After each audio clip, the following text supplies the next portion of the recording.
Welcome to today's the 5th meeting of our community of practice for Schoolyard Forests. And bear with me, I have a little bit of a cough today. I'm Erica Fine. I'm a program manager at Green Schoolyards America. Helping me today is Dante Sodolovsky, our communications and program coordinator. Okay, so our agenda for today is that we're going to do a little bit of introduction again to community of practice for those who haven't been with us before. I'm going to share some updates from Green Schoolyards America. We have some new resources that we're pretty excited to share with you. And then a little bit, well, we've kind of done this before, but a little bit different maybe than some of our past sessions. Today, we're going to do a little bit of a panel discussion instead of presentation. We have two district leaders with us, one from Lagunitas School District, one from Harmony Union School District. They're both in Northern California. I'm going to ask them a couple questions to get it going, and then we will open up to questions from the audience. We're also going to try something a little bit different with breakout rooms today for those who are interested in a little bit more networking. We will sort of close the formal portion of our presentation, and then people who are interested in that can hang out afterwards. And we'll see how many folks are here, and maybe we'll do breakout rooms, maybe not, depending on how many folks are there. Okay, so again, this community practice is hosted by Green Schoolyards America. We're a nonprofit based in Berkeley, California. We inspire and support systems change to transform asphalt-covered school grounds into living schoolyards. This community of practice is part of our national schoolyard forest system. We launched this last year to help school districts across the country increase tree canopy on their school grounds in places that will directly shade and protect pre-K to 12 students from extreme heat and rising temperatures due to climate change. This community of practice is also connected to the California Schoolyard Forest System, which is the first state in this national initiative. The goal of this community of practice is to be an open discussion forum for administrators and staff from school districts, county offices of ed, public agencies, etc. in California and across the country. We want it to be a place to share information that will make it easier to establish schoolyard forests at scale. We also, of course, welcome colleagues from tree planting organizations, landscape architects, and anybody else who's interested in this topic and would like to help school districts with their schoolyard forests in some way. Okay, so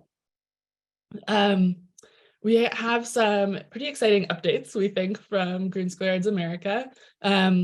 Maybe you saw our emails, our social media posts, but we just launched a set of resources called the Schoolyard Forest System Resource Library. These resources are designed to help schools and districts working to increase tree canopy to do so. The funding for this, the first phase of this initiative was provided by a grant administered by the California Department of Forestry and Fire Protection, CAL FIRE, and their urban and community forestry program, as well as some private philanthropy. We're hoping that some of these resources are helpful to those of you who are currently applying for CAL FIRE's Green Schoolyards grant as well. There are currently three main categories of resources, with more coming soon. And really excited to be able to share this in this context because these are questions that we often get at this community of practice. So I've heard from folks a couple times in a couple different sessions, questions like, I would like some help convincing my school board or my district to do schoolyard forests. How do I make the case for schoolyard forests? That's what the first set of resources is designed to do. The second set is the sort of more practical, like how do I do schoolyard forests? Those are the design, implementation, and maintenance set of resources. Then the last bucket of resources that is online right now is educator resources designed for engaging, helping to engage students and young people in the design, implementation, and maintenance of schoolyard forests. This is what the homepage looks like, just to give you a little idea. So when you get there, you have some sense of orientation to it. And there's a couple specific resources that I want to highlight for you today. The first one is under the sort of making the case section. It's a document called The Challenges and Opportunities of Taking Schoolyard Forests to Scale. It is, when you get there, it'll be a PDF document that you can find, and it summarizes our findings from a whole bunch of interviews with school districts, public agencies, tree planting organizations about what is needed to take schoolyard forests to scale across the state efficiently, effectively, and equitably. It suggests ways to improve policy and practice at local and state levels. And again, these, you'll see in the bullet points a lot of topics that come up in our community of practice. We always get questions about safety and liability, about funding, about maintenance. So please check out this document. I think it'll have a lot of interesting answers, and maybe also raise some more questions, of course. Yeah, so please check that one out. The next set of resources is in the design, implementation, and maintenance section. There you'll see a button that takes you to our California Regional Tree Planting Palettes page. This is designed to help school districts, landscape architects, school communities select trees that will thrive with climate change and that are appropriate for a schoolyard setting. So when you get to this page, you'll see a couple different buttons. It'll help you figure out what sunset zone, what ecologic zone your school is in. From there, there's a drop-down menu. When you put in your zone, it'll pop up one of these documents that has the trees that we are suggesting for your zone, with some, organized by size and type with basic information about them. We had a lot of consultation on this set of documents. They've been reviewed by experts at a couple different universities. So we're excited to get them out to you, and again, hope that they are helpful, especially for those of you that are applying for grants right now. The last resource I wanted to share with you today is actually just sort of this bucket of resources. When you get to our educator resources page, this is kind of what it looks like. The resources here for educators are divided again into a couple buckets. They're organized by ones for preparing for planting, activities for after planting, and activities for engaging students in long-term stewardship, which is a nice connection to the topic we're going to talk about today, schools that have existing forests and existing trees, and how do we engage students in those spaces too.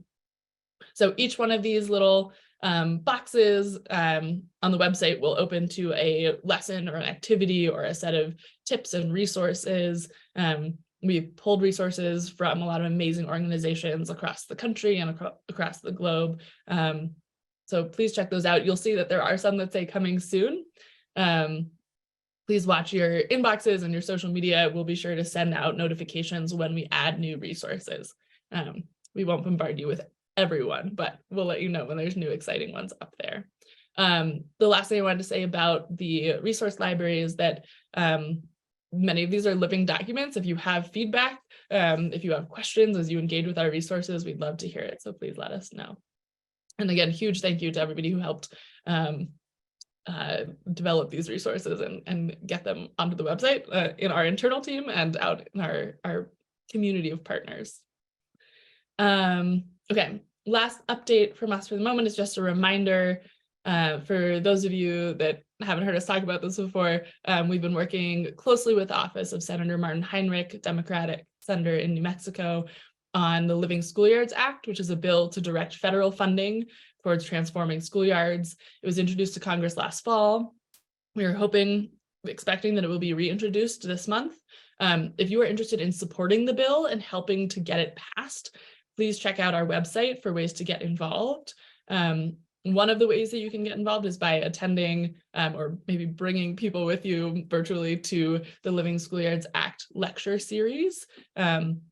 This series highlights a bunch of the different benefits of living schoolyards and of the Living Schoolyards Act, of what it would do for schools across the country.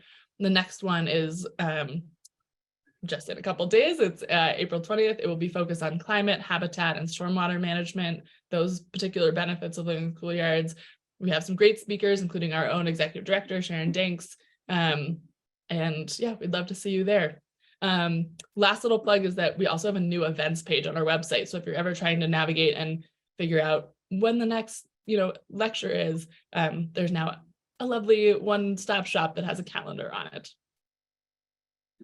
Okay. With that, I am going to, move over to hopefully the reason that you all are here, our panel. So this morning, again, we have two panelists with us. I'll ask them some questions myself, and then we'll open up to our guest speakers, or sorry, to our audience for a couple more questions. I'm going to start by introducing our panelists. Laura Shain is the Superintendent-Principal at Lagunitas School District. She joined there in 2011. Her prior experience with educational leadership and teaching was in Pacifica, California. Laura holds degrees from Bard College and San Francisco State University, and believes in the importance of relationships and really welcomes opportunities to connect with students and families as they create an educated citizenry. And I also want to share that Laura was part of Green Schoolyards America's Principals Institute, a professional development program that we have run in the past. So it's really wonderful to sort of bring her back into the fold and have her here again with us. And I'm going to share a couple pictures that she sent me of her district. Both of Laura and Matthew will talk a little bit more about their districts and what they look like, but I'll give you a little visual while we do these introductions. Another picture too from Lagunitas. Our second panelist is Matthew Morgan. Matthew is the superintendent/principal of Harmony Union School District in Sonoma County, and has served in education for 30 years as a naturalist, teacher, school principal, and district administrator. These are a couple pictures from his site. Before we jump into the panel, I wanted to take a minute to say, maybe just to note that in some ways these settings that you're already seeing in the pictures are very different than some of the big urban districts that we've heard about in past sessions. And we are so excited to have this diversity of voices in our community of practice. I've talked to both of these folks, sort of individually about their settings. And I think that no matter who you are in our audience, you'll find that there are actually some surprising similarities, maybe no matter the size resources of your district, and always things to learn. So we're really excited to have them here.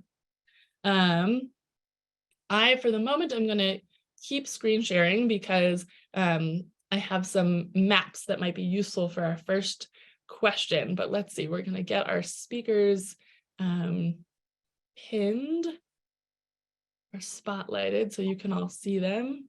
I'm going to jump into the first question. Maybe Laura, I'll have you go first just because I have your map up here. The first question for both of you will be just to tell us a little bit more about your school district and the forest/tree resources that are available to you on your campuses. And Laura, yeah, if you want to go first, you have this map to refer to if it is useful. Okay, thank you. And thanks for having me. When you mentioned the importance of relationship, it reminds me that it's not just about people. It's for us, so much of taking advantage of our natural setting is looking at how, as a school and our student body, how we relate to the areas so that they're not separate.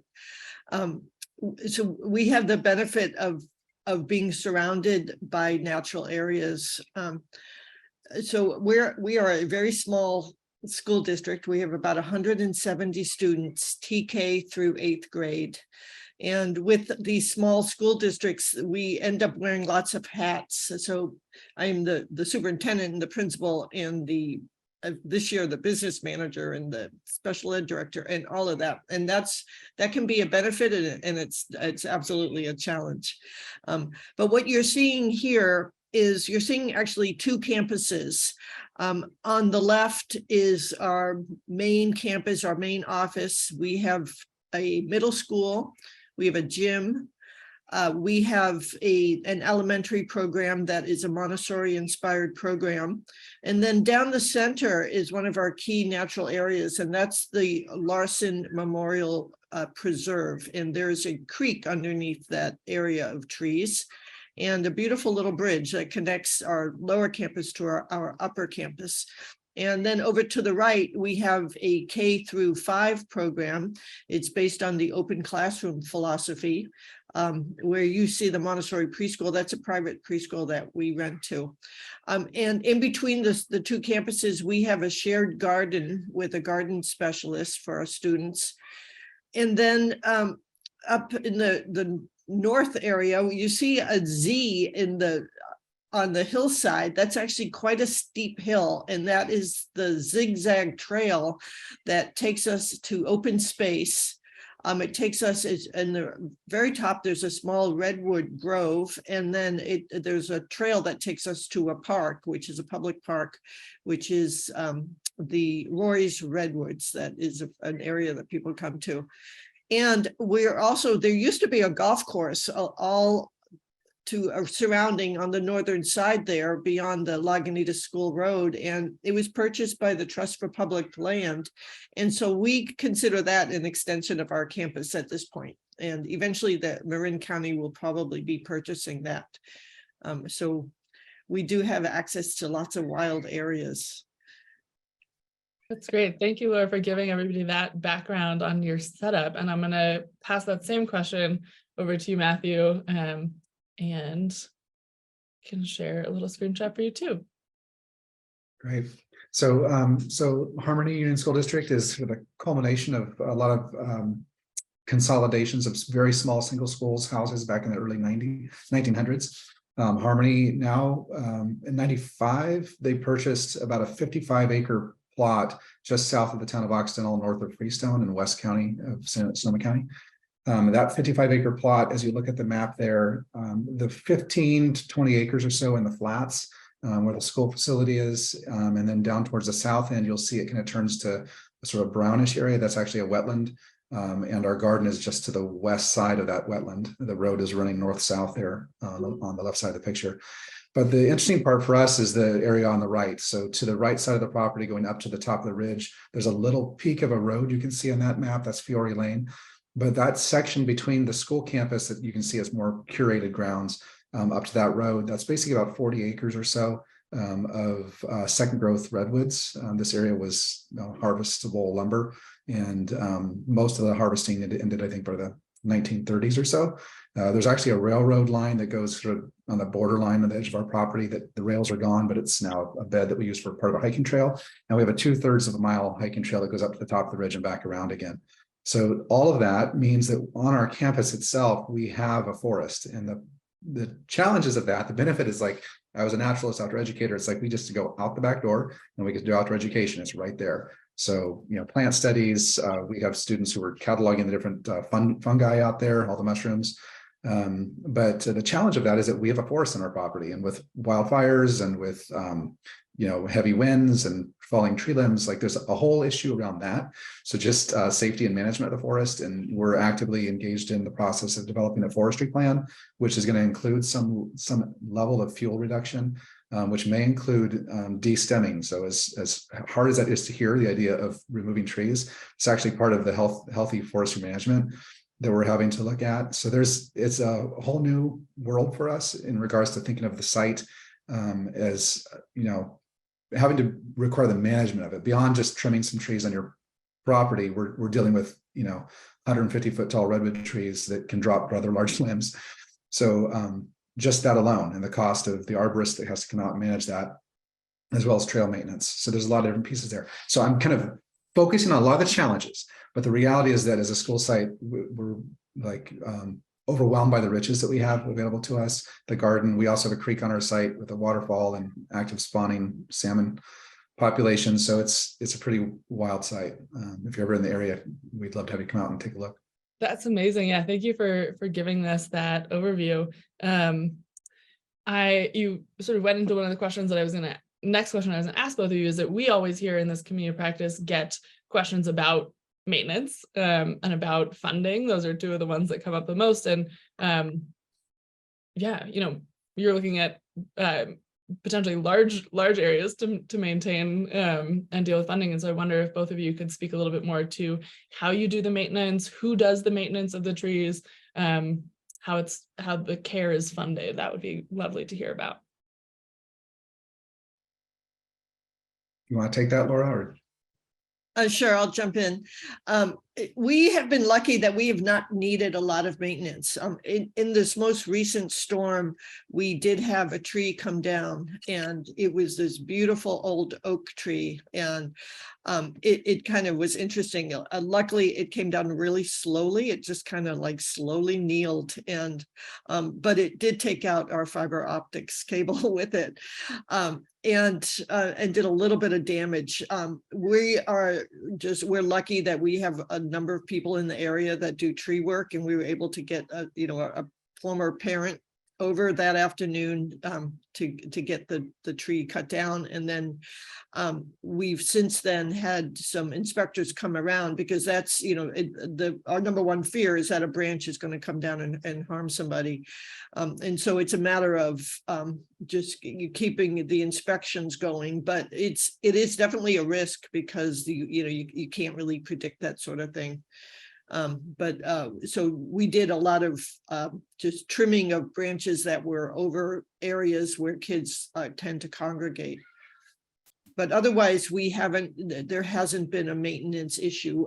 We did work on our preserve and our creek a few years ago. The son of the former trustee who had originally funded our nature preserve brought a project to us to refurbish that area and to work with the Conservation Corps and Marin County to shore up the banks of the creek. So we planted a willow wall, and we took out invasive species, and we did a lot of work. And that was more of us trying to get the area so that kids could access it better, and so could the public, and make it be more of an environmental walk.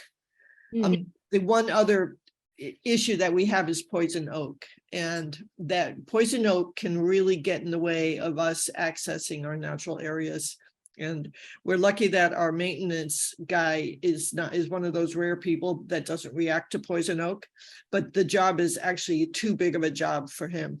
So and that's something on my to-do list right now, is that our garden has too much poison oak in it. It sounds like, and Matthew, I want to hear your answer to this too. Part of what I'm hearing is using a lot of community resources to help do some of that maintenance. Yeah, Matthew, what does it look like for you? I think Laura's echoing a lot of our experiences here. So poison oak is also an issue. Trail maintenance also is an issue. So we have custodial staff that can help with some of that, but really we have to rely upon additional support. So there are outside folks that we pull in, some people that do maintenance for Park Service. They'll come out and help us. In the past, we had a good relationship with the Coast Guard station. They've had volunteers that come out and help us as well. So a mix of resources to get that to happen. But I think you'd asked a little bit about cost, perhaps in your question, just like what the things were. So just an example of that, we have an area that one of the slide pictures you had shown had a little like wood stump circle in the middle of a forest area. That area is what we call Dragon Playground, and it's an outside wild play space for younger grades, TK through second grade. And that space is one that's probably the closest the forest comes to our facility. So with the fires in 2017, we were embarked in a process of fuel reduction in there. And so a lot of that is dealing with, the fire ladder that works its way up into the canopy.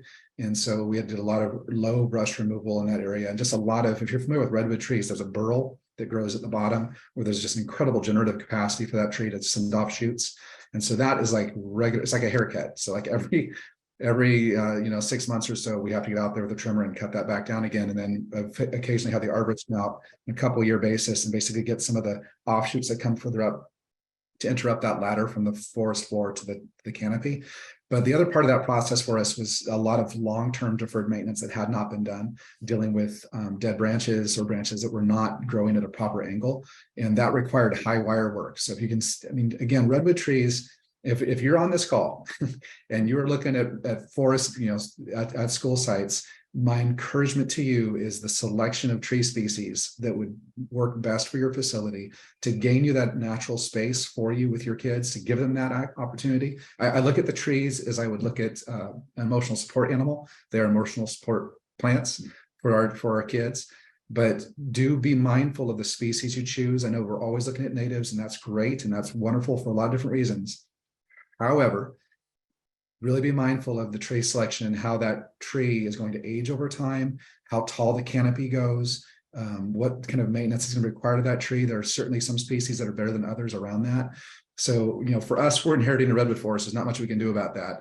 But I would strongly recommend, like, a lot of people like redwoods because they grow fast and they have a screening impact and all that, but they do keep growing. And the bigger they get, the more expensive it's going to be to manage that tree. So no knock on redwoods. I'm sorry, my fellow friends, but like that's a hard one. And if you're looking at urban areas, at least in Northern California, people like to drop down redwood trees. But the other thing to note with redwoods is that they have a whole ecosystem of their root structure that act as sort of a stabilizing ballast to neighboring trees. And if you just have a few redwood trees in one area, the root structure is relatively shallow and they're not as strong as solitary organisms. So again, finding trees that work in your urban area, strong encouragement, and it helps offset those long-term costs of management.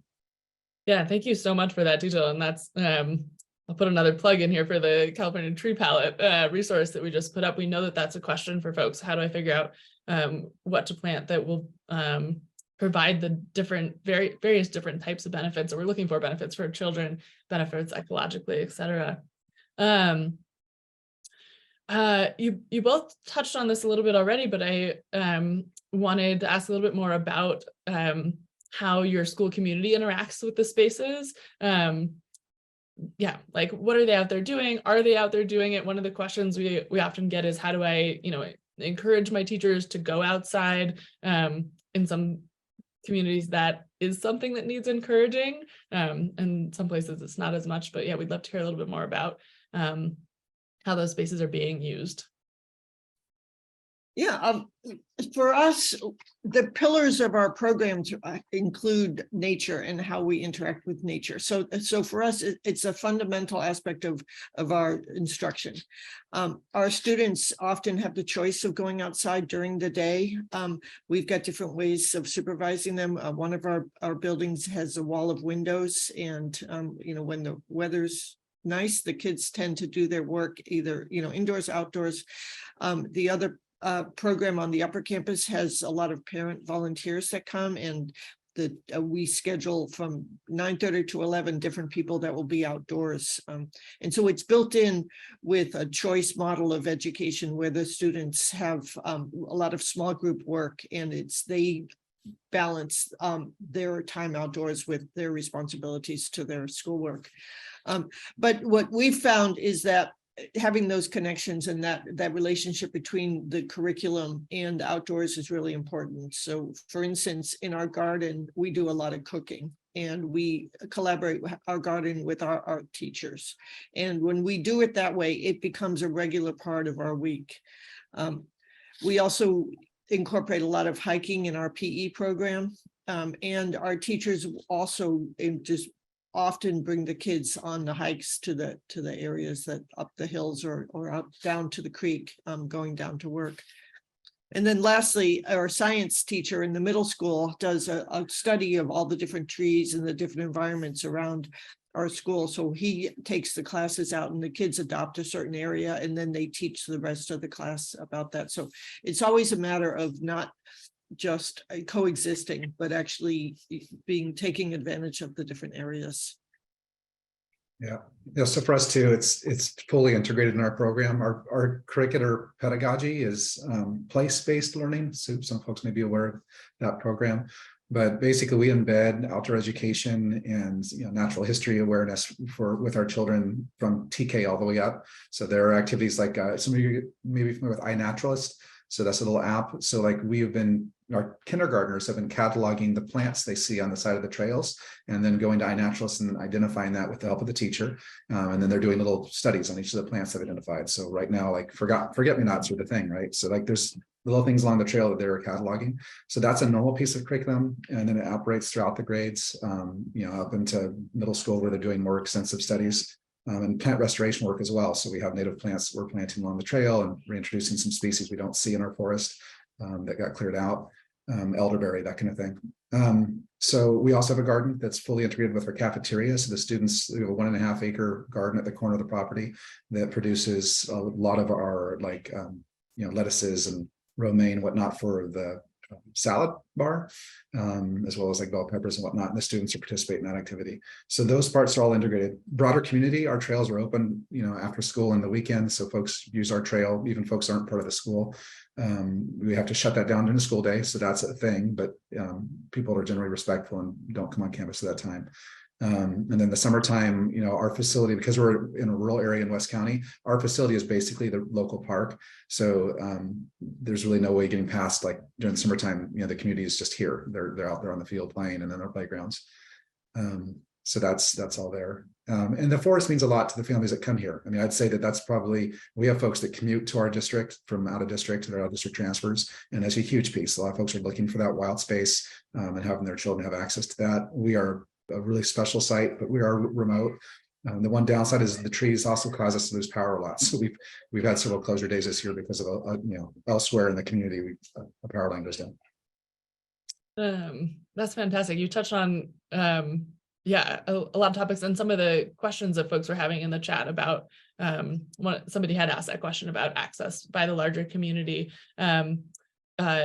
Folks in the audience, please do continue to put your questions in the chat. I see some of them. We'll get to more of them in a minute. I wanted to come back to, you've spoken to this a little bit already, but this question about your setting and knowing that, you're both in very tiny districts and in these sort of rural settings, and love to ask you again, what do you think some of the unique challenges of rural or tiny districts are, and what some of the opportunities are? Things that might be a little bit different. Laura, throw it over to you. Okay.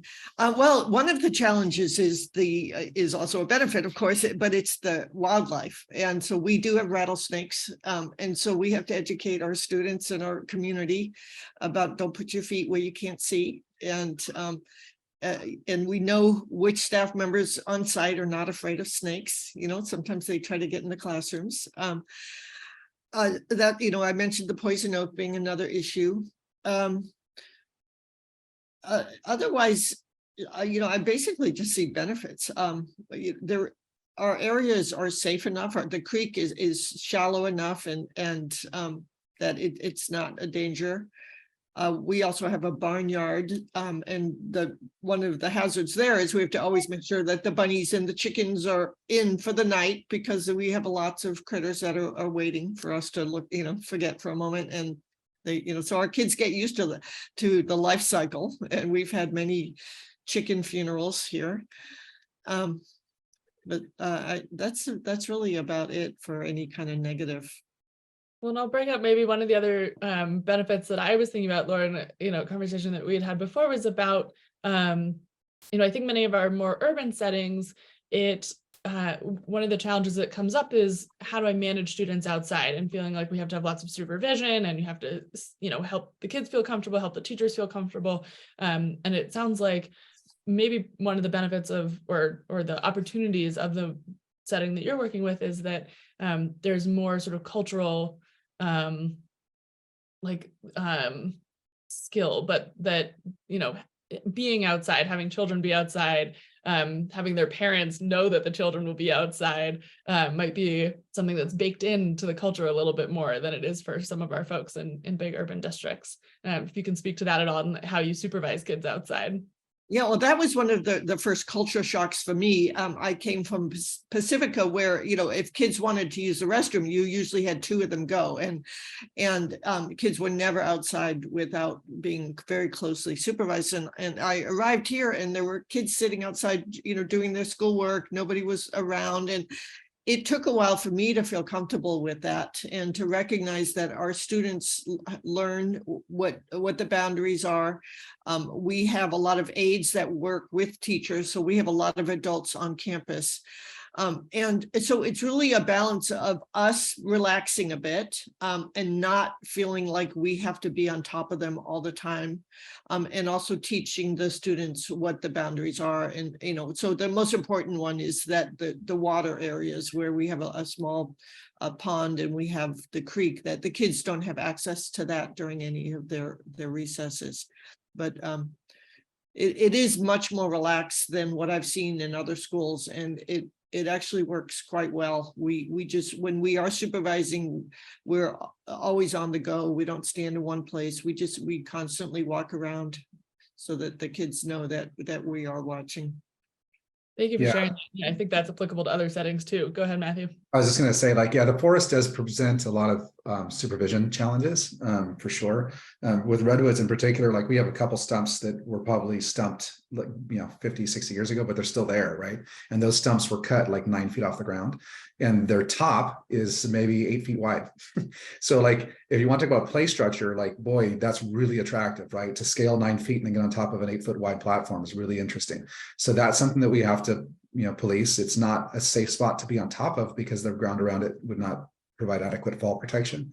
So students know that they, their feet can't go higher than their head. So when they are walking around that stump, kind of bouldering the stump, they can do that. But there's rules about how high folks can go, and that has to be, taught and trained. But our students respect it once it's known. It really hasn't been an issue.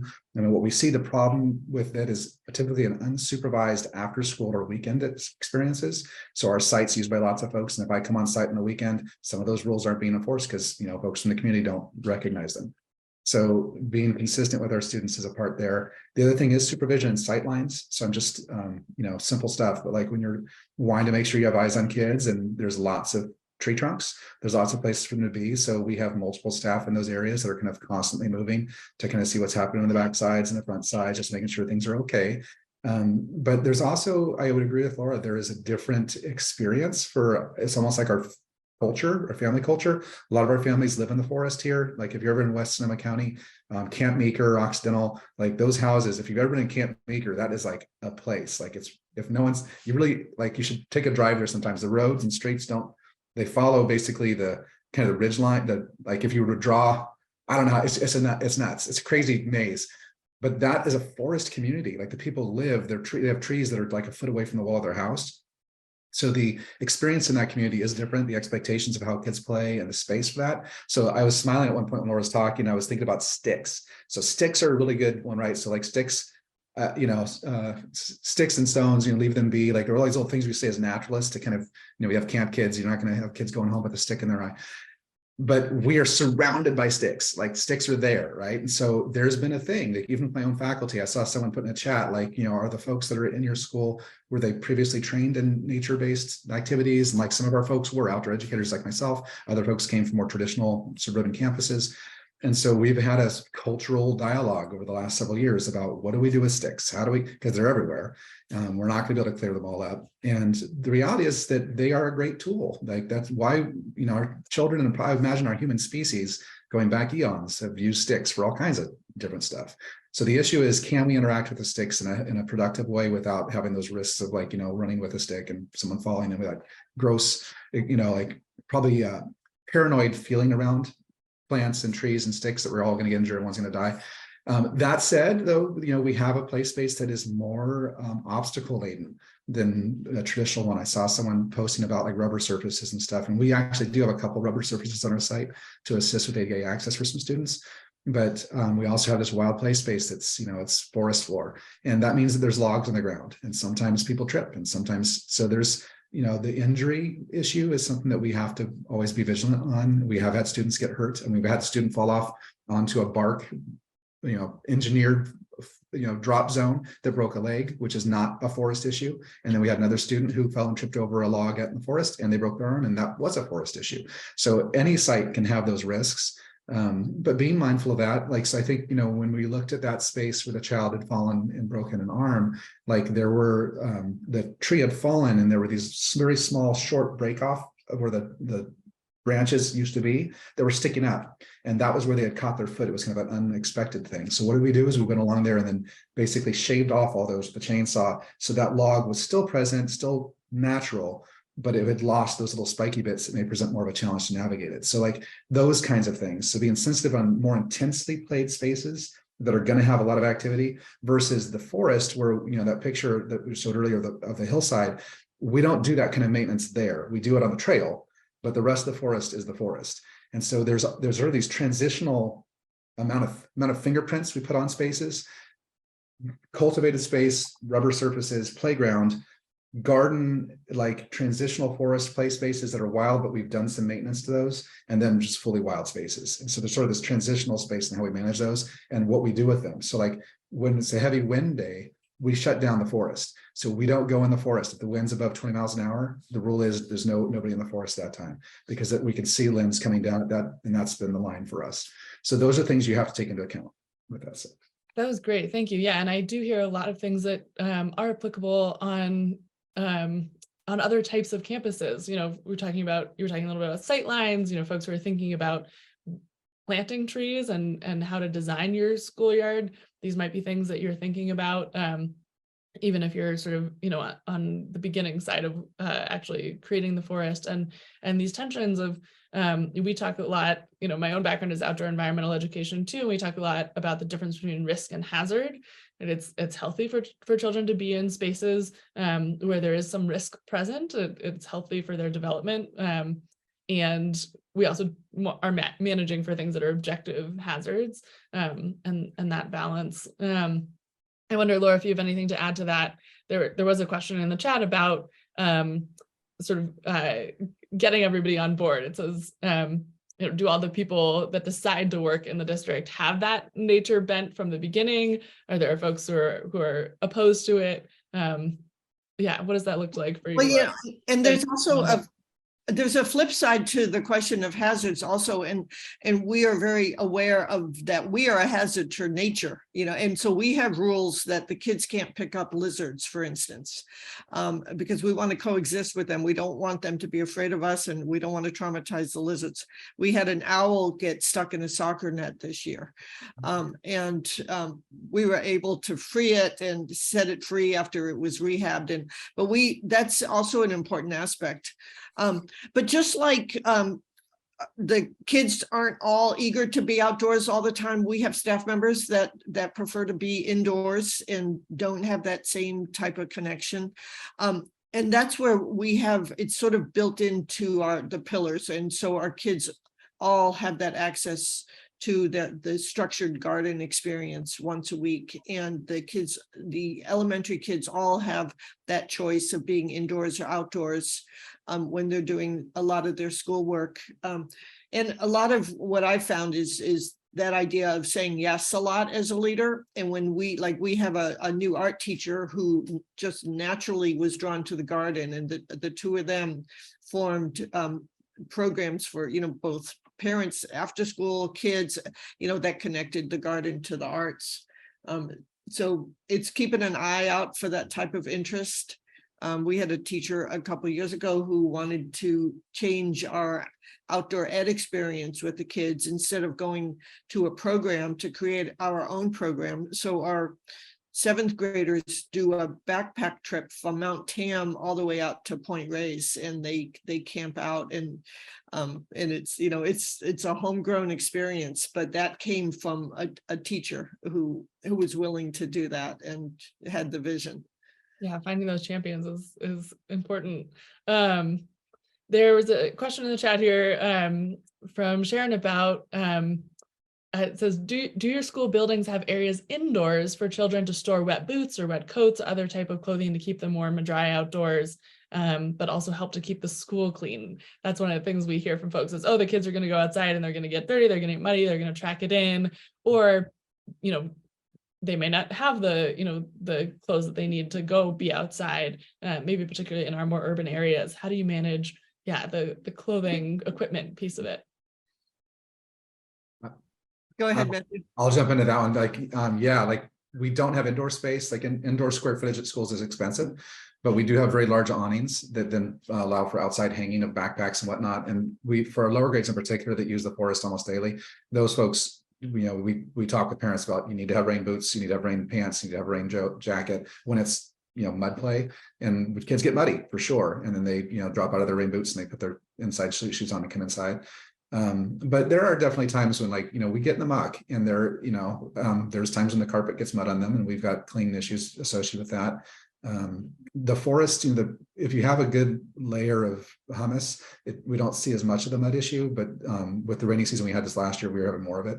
So yeah, that presents. but we have a culture here at the school where we need to have rain clothes for that kind of work. And then we also have a really large stockpile of hand-me-down, leftover clothing that, like pants and socks and, the whole outfit. So that our nurses station is kind of like a halfway house for lost clothing. And kids, sometimes have to get changed.